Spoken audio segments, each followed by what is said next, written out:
In the quiet, dusty town of Willow Creek, life was measured in hard labor and simple pleasures, and for some, even those pleasures were out of reach.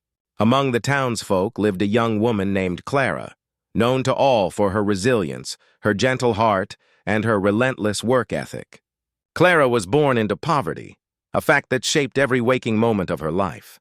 Her family's small, crumbling cottage on the outskirts of town had little more than a roof that leaked when the rains came and a stove that barely heated the cold winter nights.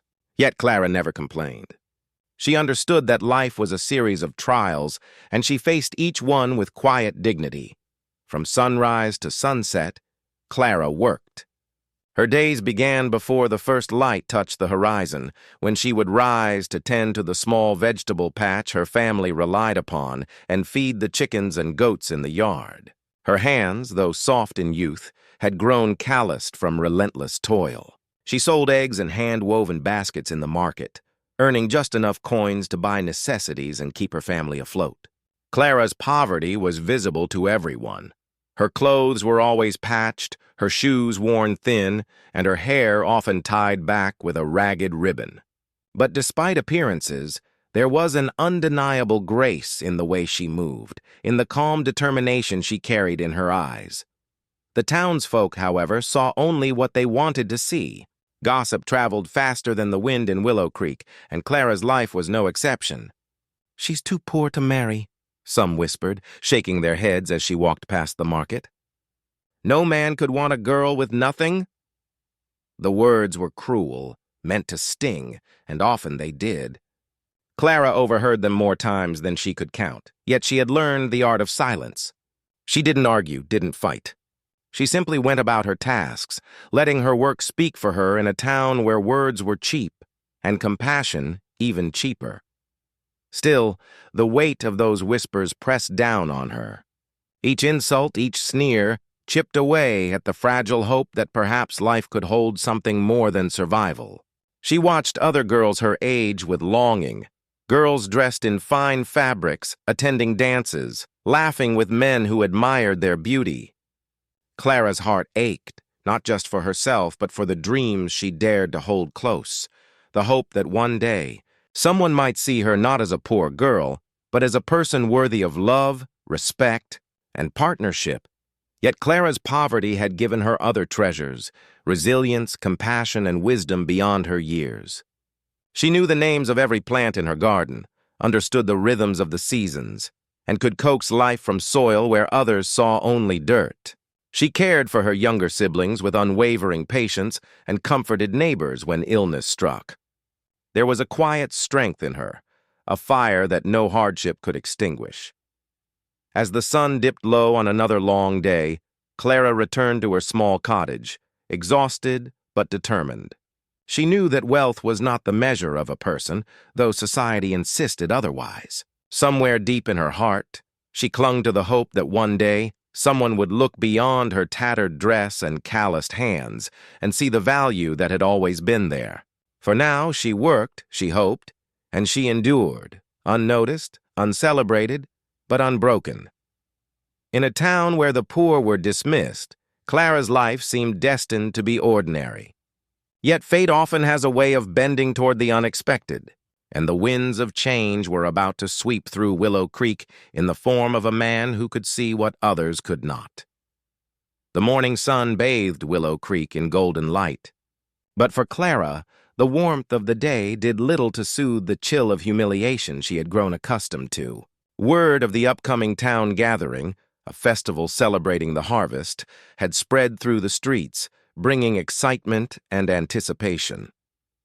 It was a day when the town's wealthier families paraded their finest attire, flaunted their abundant harvests, and displayed their connections.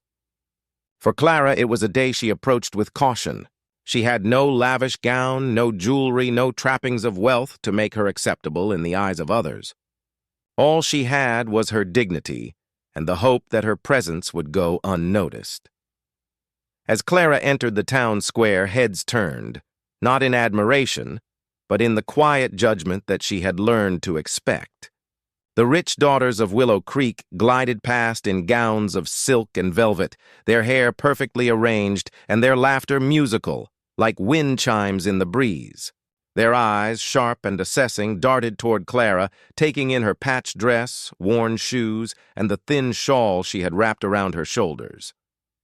A murmur passed through the crowd, growing louder as more people noticed her presence. "Look at her," one woman whispered, shaking her head. "Does she think she belongs here?" Clara felt the weight of their scrutiny settle over her like a physical burden. She lowered her gaze, clutching her basket of vegetables tightly, and moved quietly through the crowd, careful to avoid drawing attention. But attention was inevitable. A young man, a suitor of one of the wealthier girls, sneered as he caught sight of her. "What a pitiful sight," he said loudly enough for nearby townsfolk to hear. "Who would marry a girl who can barely feed herself?" Laughter erupted around him, and Clara felt her cheeks burn with shame. Despite the humiliation, Clara pressed on, reminding herself that she had survived worse than whispers and jeers. She had learned resilience from a young age, and it had served her well. But even resilience has its limits. Each laugh, each pointed glance, cut deeper than the last, and Clara felt a flicker of doubt in her heart. Perhaps the townspeople were right. Perhaps a girl like her would never find love, never be valued beyond her poverty. Yet even in this atmosphere of cruelty, Clara's inner strength did not falter entirely. She noticed a small child struggling to carry a heavy basket of apples, and without hesitation she stepped forward to help. The child's eyes lit up with gratitude, and for a moment the cruel whispers of the crowd faded into the background. Clara's compassion was a quiet defiance against the mockery surrounding her, a reminder that true worth was measured in deeds, not in wealth or appearance. The festival continued, with music, laughter, and dancing, yet Clara remained on the fringes, a silent observer in a world that had no place for her. She watched as other young women were courted by well-dressed suitors, their hands held with pride and admiration. Clara's heart ached with longing, not just for the dance she could never join, but for the recognition that her value extended beyond the coins in her purse. By the afternoon, the whispers had become sharper, and the mockery more overt.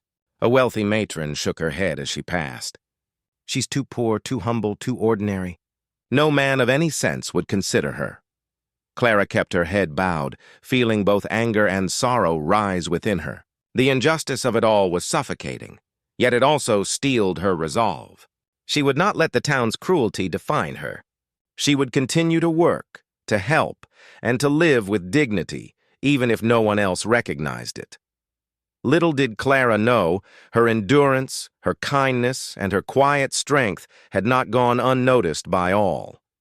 Among the crowd, a pair of discerning eyes observed her closely, seeing not the tattered dress, but the courage beneath it. Someone who valued integrity over appearance, who could recognize the quiet brilliance of a heart that refused to be broken. The stage was set for a meeting that would change everything, a chance for Clara's worth to be recognized in a way the town could never imagine. The wind carried a sense of anticipation through Willow Creek, rustling the golden fields on the outskirts of town. Rumors had begun to circulate that a wealthy landowner, a baron known across the region for his vast ranches and shrewd business sense, was traveling to the town. Whispers of his arrival stirred excitement, curiosity, and envy among the townsfolk, for few had ever glimpsed someone of such wealth and influence. Men wondered if he would invest in their farms. Women speculated on the possibilities for advantageous marriages. Yet Clara, accustomed to life at the margins, felt little interest in the spectacle. Wealth, after all, had never been a friend to her. The baron arrived on a bright morning, his carriage polished to a gleaming shine and drawn by a team of majestic horses. His presence was commanding yet understated. There was a quiet authority in the way he stepped down from the carriage, scanning the town with observant eyes. He was a man who carried both power and solitude. While the streets bustled with merchants eager to present their goods and townsfolk hoping to catch his attention, the baron's gaze seemed distant, evaluating more than appearances.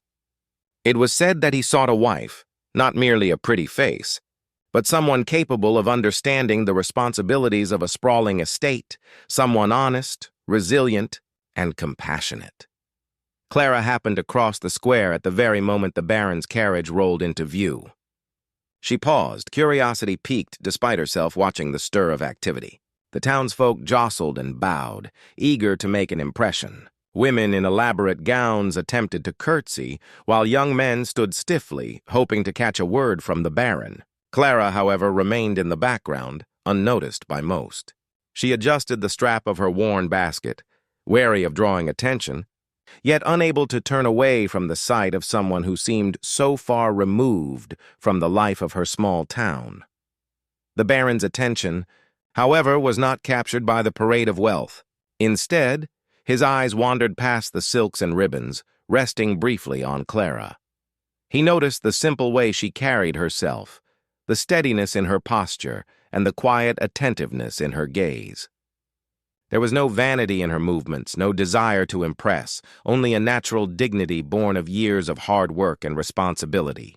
In her, he saw a reflection of qualities he valued most: strength, kindness, and integrity. She did not know it yet, but her life of struggle and perseverance had made her remarkable in a way that no wealth or title could replicate. As the Baron began his inspections of the town, observing crops, livestock, and market activity, he continued to watch Clara from a distance.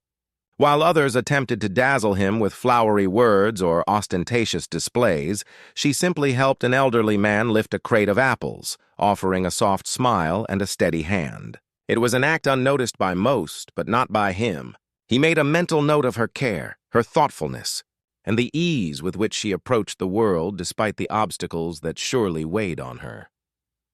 By midday, the Baron had spoken with various townspeople and surveyed his investments, yet his thoughts continually returned to the girl in the simple dress. Something about her presence unsettled him, not in a discomforting way, but in a way that piqued curiosity and admiration. In a town preoccupied with appearances, she carried authenticity like a rare jewel. The contrast between her modest life and her inner strength fascinated him. Here, he realized, was someone whose value could never be measured by wealth or status, someone who might just be the partner he had been searching for. Little did Clara know. Her life, defined until now by struggle and unnoticed goodness, was on the verge of a profound change. The arrival of the Baron was not merely a shift in the town's daily routine, it was the first step in a journey that would challenge perceptions, upend expectations, and ultimately reveal that true worth is found not in riches, but in character and heart. The sun hung high in the sky, casting warm, golden light across the town square of Willow Creek, where the day's bustle was in full swing. Clara moved among the crowd, her hands busy with the basket of goods she had brought to sell, though her mind was elsewhere. The arrival of the Baron had caused a stir that could not be ignored. Townsfolk whispered excitedly, their eyes following every step of the imposing figure, yet Clara kept her gaze low, wary of drawing attention. She had learned early that visibility often invited ridicule rather than respect, and she preferred the quiet work that had sustained her family for years. Despite her attempts to remain unnoticed, the Baron's eyes found her. Not the other women draped in fine fabrics and perfumed with delicate scents, nor the men eager to curry favor with his influence. He saw Clara. There was a quiet strength in her posture, a calm focus as she assisted an elderly vendor whose cart had tipped over. Without hesitation, she steadied the basket, offering a reassuring smile and gentle words. It was a simple act, unnoticed by most, yet it spoke volumes to someone who had long searched for authenticity amidst a world of pretense. The Baron was intrigued. In a town preoccupied with wealth, appearances, and influence, here was someone who moved through life with purpose, unaffected by status or recognition. Her humility did not weaken her, it enhanced her. Her eyes, clear and earnest, met his briefly, and in that fleeting connection he sensed a depth of character rarely encountered. It was as if she lived entirely on her own terms, guided by principles and kindness rather than ambition or vanity. Clara, however, did not recognize the gaze upon her. She felt a stir of curiosity when she noticed a tall, well-dressed man observing her from across the square, but she assumed it was nothing more than passing interest. Her life had taught her caution. Trust came slowly, and strangers often disappointed. Yet there was something different in the way he looked at her, not with condescension nor amusement, but with a quiet attentiveness that unsettled and intrigued her at once. As the day progressed, the Baron continued his inspection of the town's livestock and markets, but his attention repeatedly returned to Clara. He watched her navigate the crowd with grace and confidence despite the stares of townsfolk who whispered about her poverty. She helped children, aided struggling merchants, and even shared a word of comfort with a woman whose basket had broken. Each action, though small in isolation, painted a vivid picture of her character, a woman whose worth was measured in deeds, not possessions. The townspeople, meanwhile, were unaware of the silent evaluation taking place. They laughed and pointed at Clara's patched dress and simple shoes, assuming she remained invisible to the Baron's discerning eye. Yet he saw her clearly, and with each observation, his admiration deepened. She was a woman unshaped by wealth, unspoiled by flattery, and unbound by the shallow expectations that often dictated life in a place like Willow Creek. For Clara, this first glimpse of the Baron's attention stirred a mix of emotions: curiosity, apprehension, and an almost imperceptible flicker of hope. She wondered why a man of such status would notice her at all, let alone with interest rather than judgment. And yet, despite her uncertainty, she could not help but feel a subtle pull toward the possibility that her life might be more than what she had always imagined. By evening, as the crowd began to thin and the sunlight softened into a warm amber, Clara returned home, her mind racing. Somewhere in the town square, a man of wealth and power had seen her, not for what she lacked, but for what she possessed. Little did she know, this moment marked the beginning of a journey that would challenge everything she had been taught about worth, love, and destiny. The Baron's recognition of her quiet strength was a first delicate step toward a bond that neither time nor circumstance could ignore. The Baron's bold declaration hung in the air like a warm, steady flame amidst the cold winds of judgment from the townsfolk. For Clara, the words were both exhilarating and terrifying. She had spent her life believing that her worth was tied to what she lacked: money, status, and outward appearances. And now, in front of everyone who had ever doubted or mocked her, a man of immense wealth and influence was telling her that she was enough, more than enough. Yet amid the rush of hope, a creeping doubt began to settle in her chest, like shadows stretching across a sunlit room. Clara's mind raced. Could this man truly mean what he said? Was it possible that someone so powerful could see her not as a poor girl to be pitied, but as someone of real value? She had encountered people who claimed to see her worth before, merchants offering help, strangers giving fleeting compliments, but none had acted with the gravity and certainty of the Baron. The doubt was natural, a protective instinct formed from years of disappointment and humiliation. Could she trust him? Or was this merely another illusion, a fleeting moment destined to vanish like so many before? Around her, the townsfolk reacted with a mixture of astonishment, envy, and disbelief. Some whispered that the Baron must be jesting, or that he had been misled by some small act of kindness he had misinterpreted. Others, who had once sneered at Clara's poverty, looked on with grudging awe, unable to deny the truth of his words. Their reactions, however, did little to soothe the uncertainty in Clara's heart. She was not yet certain that her life could truly change, that her hardships could yield to recognition and respect. The Baron, sensing her hesitation, maintained his gentle but unwavering presence. He did not pressure her, nor attempt to dismiss her doubts. Instead, he allowed her the space to process, to weigh her feelings against the unfamiliar possibility of acceptance and admiration. There was a patience in his gaze, a quiet assurance that did more to calm her fears than any words could. He understood that trust could not be commanded. It had to be nurtured, delicately over time. Clara thought back to every instance in her life when she had been overlooked or ridiculed: the harsh whispers at the market, The mocking laughter at town gatherings, the countless doors that had closed simply because she was poor. Those memories were not easy to dismiss, and yet the Baron's recognition was different. It was rooted not in pity or obligation, but in genuine appreciation of her character and capabilities. The realization began to stir something within her, a cautious optimism that perhaps life could indeed hold more than survival, that she could be valued for who she truly was. Her thoughts flickered between hope and fear. Could she step beyond the boundaries of her familiar world, leave behind the life of quiet endurance, and embrace the possibilities this man offered? Could she allow herself to be seen without shame, to accept that she was worthy of love, respect, and opportunity? These questions swirled in her mind, each answer tentative, fragile, yet filled with potential. By evening, as the townsfolk slowly dispersed, Clara found herself lingering in the square. The golden light of the setting sun fell across the cobblestones, painting everything in hues of possibility. She held the Baron's words close to her heart, letting them mingle with the quiet voice of her own resilience and courage. Yes, there was doubt, but it was no longer absolute. There was also hope, a flickering spark that promised her life could be more than what she had known.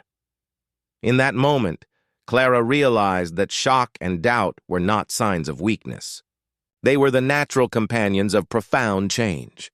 To step into a new life, she would need to trust, to risk disappointment, and to believe in the possibility that someone could see her true worth. And though the path ahead was uncertain, the Baron's recognition had opened a door she never imagined would exist, a door leading toward dignity, love, and a future she had always longed for but never dared to envision. The day had nearly ended, and the town square of Willow Creek was slowly emptying as the sun dipped low, casting long shadows across the cobblestones. Clara stood quietly, still processing the Baron's earlier declaration. Her heart swirled with a mixture of disbelief, hope, and lingering doubt. She had spent her entire life surviving, believing that her place in the world was defined by poverty and hard work. And now, a man of immense wealth and status had not only noticed her, but publicly praised her character. The reality felt almost too extraordinary to accept. The Baron approached her again, his steps deliberate and calm, radiating a confidence that had always marked his presence. Unlike the chaotic attention of the townsfolk, his approach carried serenity and purpose. He stopped before her, eyes meeting hers with the same unwavering honesty she had seen earlier. In that gaze, Clara felt a strange combination of safety and vulnerability. She had never been invited into the world of the wealthy, not in any meaningful sense, but now she was being offered a glimpse of a life that seemed both unimaginable and tantalizingly possible. "I would like you to visit my ranch," the Baron said, his voice low yet steady. There was no pomp or pressure, only a sincere offer. "See for yourself what I do and what life there is like. I want you to understand that I do not speak lightly when I say you are perfect for it." Clara's hands tightened instinctively around her basket, a mixture of fear and wonder surging through her. An invitation to the Baron's world, luxurious, orderly, and far removed from her own modest existence, was unlike anything she had ever imagined. The townsfolk watched the exchange with incredulous eyes, some still murmuring their disbelief, others leaning forward in anticipation. Few could understand how a poor girl from the outskirts could receive such attention, let alone an open invitation from the most influential man in the area. Clara herself felt a strange mixture of embarrassment and awe. What would the neighbors say? Would this be another moment of ridicule? Or was it truly an opportunity that might transform her life? Her mind raced as she considered the offer. The ranch represented everything she had been denied: stability, recognition, and the possibility of a future unbound by struggle. And yet stepping into that world also required trust, courage, and the willingness to confront her insecurities. Could she allow herself to believe that this invitation was genuine? Could she step beyond the boundaries of her familiar life to explore a path filled with both promise and uncertainty? These questions pressed against her heart, making the decision feel both daunting and necessary.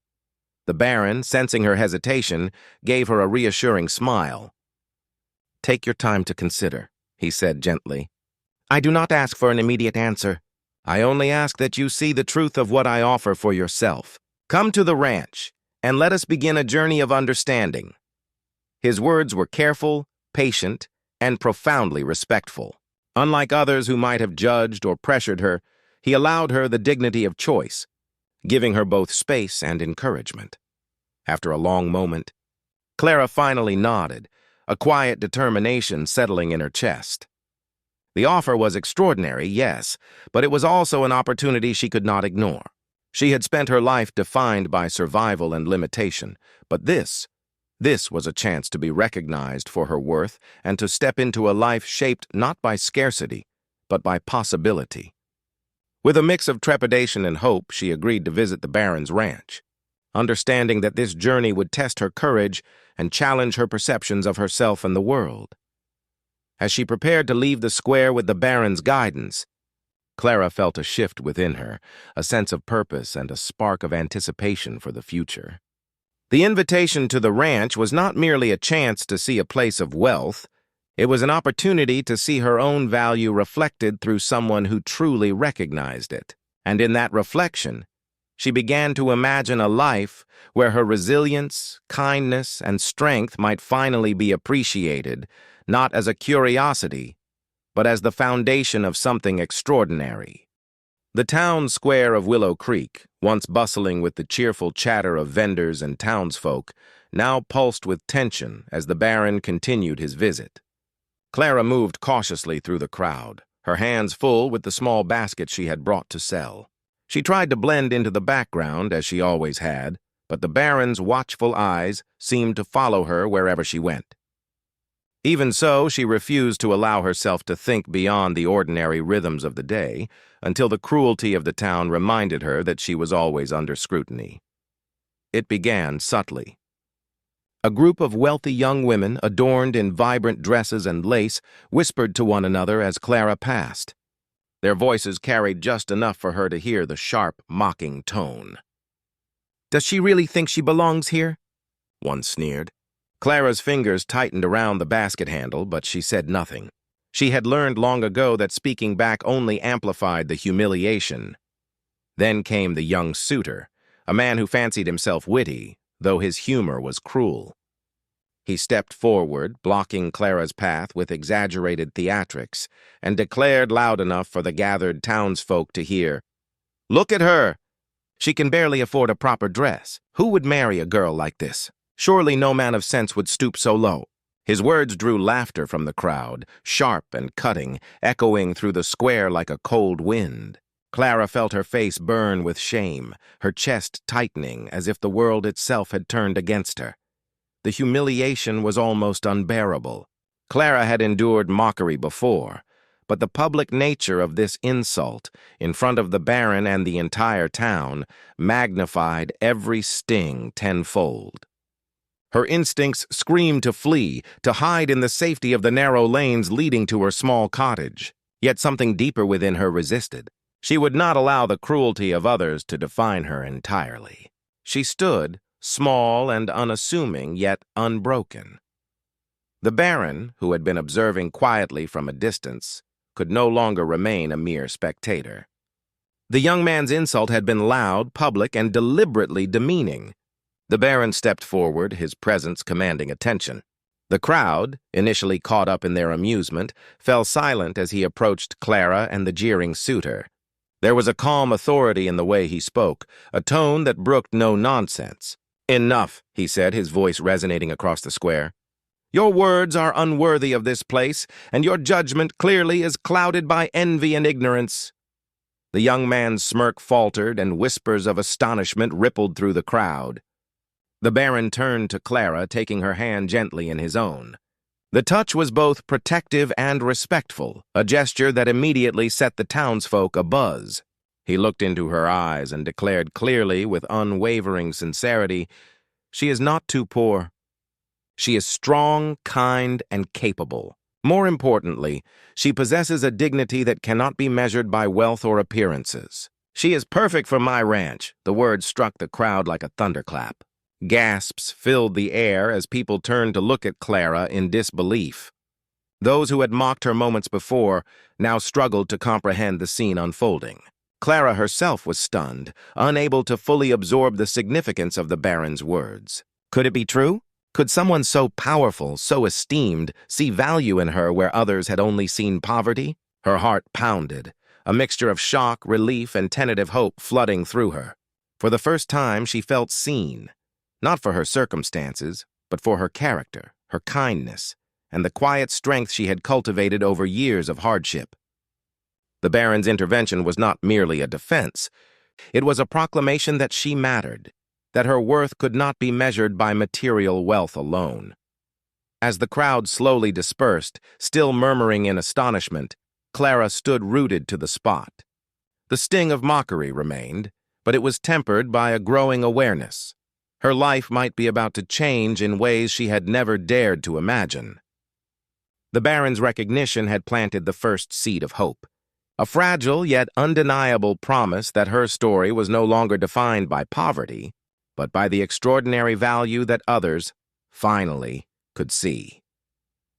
The tension in Willow Creek's town square had barely begun to settle from the public insult when the Baron's eyes met Clara's, steady and unwavering. The crowd, still murmuring in astonishment, watched in stunned silence as the wealthy man took a bold step forward, positioning himself squarely between Clara and the disbelieving townsfolk. For a moment, the world seemed to hold its breath. Clara, still clutching her basket, felt her heart race. She had been publicly humiliated more times than she could count.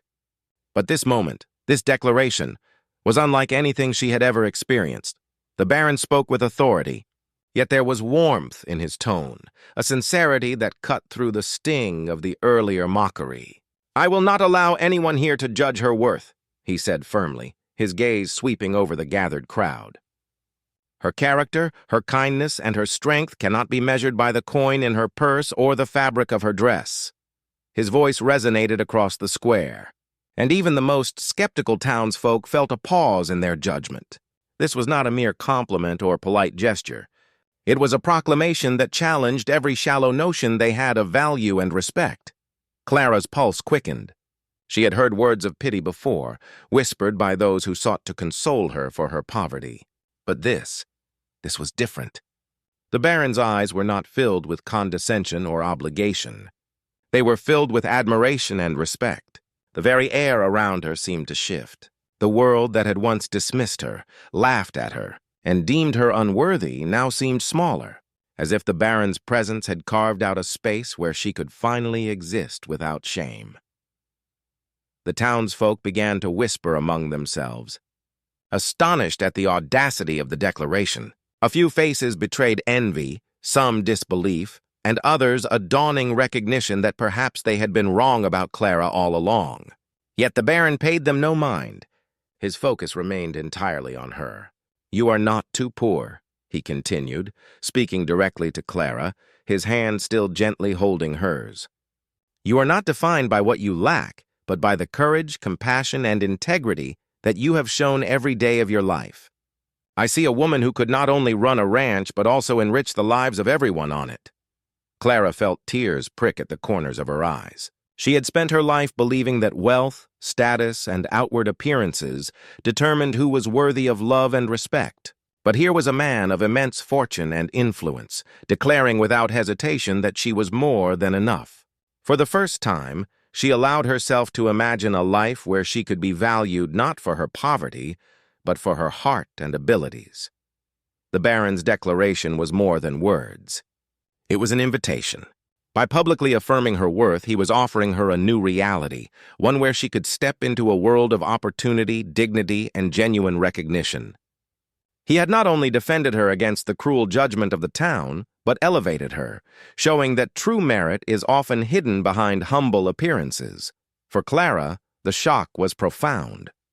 She had faced hardship, ridicule, and isolation her entire life, yet in this single moment, the narrative of her existence began to shift. She could feel the weight of possibility settling upon her shoulders, a delicate yet empowering presence. The Baron's words resonated deeply, planting a seed of hope she had long thought impossible to nurture. As the murmurs of the crowd continued, she finally found the courage to lift her gaze and meet his. The sincerity in his eyes was unmistakable. In that instant, she understood that this man saw her not as a poor girl to be pitied, but as a woman of worth, someone whose strength, kindness, and integrity had captured his respect and admiration. The Baron's declaration was no fleeting gesture. It was a turning point. It marked the moment when Clara's life, once defined by struggle and societal judgment, began to open towards something extraordinary. And as the sun dipped lower in the sky, casting a warm glow over the town square, Clara felt a small yet unmistakable flicker of hope ignite within her heart, a hope that, perhaps, her story was about to change forever. The journey to the Baron's ranch was unlike anything Clara had ever experienced. Rolling hills stretched endlessly under the wide, open sky, dotted with cattle grazing in the golden afternoon light. The air was rich with the scent of fresh grass and livestock, a far cry from the dusty streets of Willow Creek. Clara's heart swelled with a mixture of awe and nervous anticipation. The ranch was not merely a display of wealth, it was a living, breathing entity, demanding care, skill, and dedication. And now, she was about to step into its heart, not as a guest to be impressed, but as someone whose abilities and character would be observed and tested. Upon arrival, the Baron welcomed her with quiet warmth, showing her around the expansive property. She walked through barns filled with strong, well-fed horses, past pens of cattle and sheep, and into the heart of the homestead, where the staff worked with efficiency and pride. Yet the Baron's purpose was clear. He did not simply wish to impress her with wealth or luxury. He wanted her to understand firsthand the value of skill, patience, and dedication. Here, wealth alone was meaningless. Only the capable, the attentive, and the committed could thrive. Clara's first task was simple in description, yet significant in meaning. She was asked to tend to a small group of horses that had been recently injured during a minor stampede. She approached them with the same calm, gentle demeanor that had defined her life, speaking softly, checking for injuries, and carefully applying ointments while the Baron observed quietly. She realized that the Baron was evaluating more than her ability to complete the task. He was watching how she treated living beings, how she remained composed under pressure, and how she responded to challenges. Every careful movement, every thoughtful decision, demonstrated not only skill, but also the kindness and patience he valued. Next, she was asked to assist in the kitchen, preparing a meal for the ranch hands. Clara worked with efficiency and care, recalling the lessons she had learned from years of tending her family's modest home. The Baron watched her measure ingredients, stir pots, and offer assistance to the staff, noting the quiet leadership she displayed without seeking attention. She spoke kindly to the kitchen workers, offering guidance where necessary, and her humility was evident in every action. Again, he was not merely assessing her abilities, but the character that shaped them. As the day continued, Clara moved from one task to another, repairing fences, feeding animals, and organizing supplies. Each task was an opportunity for the Baron to observe the depth of her capability. She excelled not because she sought praise, but because diligence and responsibility were intrinsic to who she was. By the evening she was exhausted, yet a quiet sense of pride filled her chest. For the first time in her life, her efforts were recognized not as a necessity for survival, but as a reflection of her intrinsic worth. The Baron finally approached her as the sun began to set, casting a warm glow over the ranch. "You see," he said, his voice calm but imbued with admiration, "this place does not measure worth by wealth or appearance. It measures it by heart, by skill, and by integrity. And in all of these you have proven yourself beyond question." Clara felt her breath catch. The validation was overwhelming. Not only had she been accepted into a new world, but she had been recognized for the very qualities that had always defined her. In that moment, Clara realized that her life of struggle had not been in vain. Her resilience, patience, and compassion had prepared her for this opportunity. The ranch had become a mirror, reflecting her true worth back to her through the Baron's discerning eyes. For the first time, she understood that the life she had endured, marked by poverty and hardship, had shaped her into someone capable of extraordinary contributions. someone whose character could command respect and admiration in a world that often judged only by appearances. By the end of the day, Clara felt a profound sense of belonging and possibility. She had passed the test, not by wealth or appearance, but by the quiet power of her heart and skills. The Baron's trust and recognition had not only revealed her worth to him, but also to herself, opening the door to a future where she could finally thrive on her own terms. The sun rose over the Baron's sprawling ranch, casting long rays of golden light across the fields and pastures. Clara had spent the previous day immersed in the rhythm of ranch life, her hands calloused from tending animals, her heart warmed by small victories and genuine connections. She had faced tests of skill, patience, and character, and in every task, she had proven herself, not to the townsfolk who had mocked her, but to herself and to the Baron who had recognized the depth of her worth. Yet, despite the accomplishments, a sense of nervous anticipation fluttered in her chest. Today, the Baron intended to ask something deeper, something far more personal than any test of labor or skill. The Baron approached her quietly as she completed her morning chores, the ranch stretching endlessly behind him, alive with the hum of life and labor. His gaze, steady and sincere, met hers with an intensity that both unsettled and reassured her. Clara, though accustomed to working tirelessly and facing hardship without complaint, now felt the vulnerable pull of emotion, the awareness that her heart had begun to hope for something extraordinary. She had endured ridicule, poverty, and doubt, yet here she stood, recognized not just for her abilities but for her very essence. "Clara," he began, his voice gentle but commanding attention, "you have shown me what I have long searched for, not a companion defined by wealth or status, but a partner defined by courage, integrity, and heart."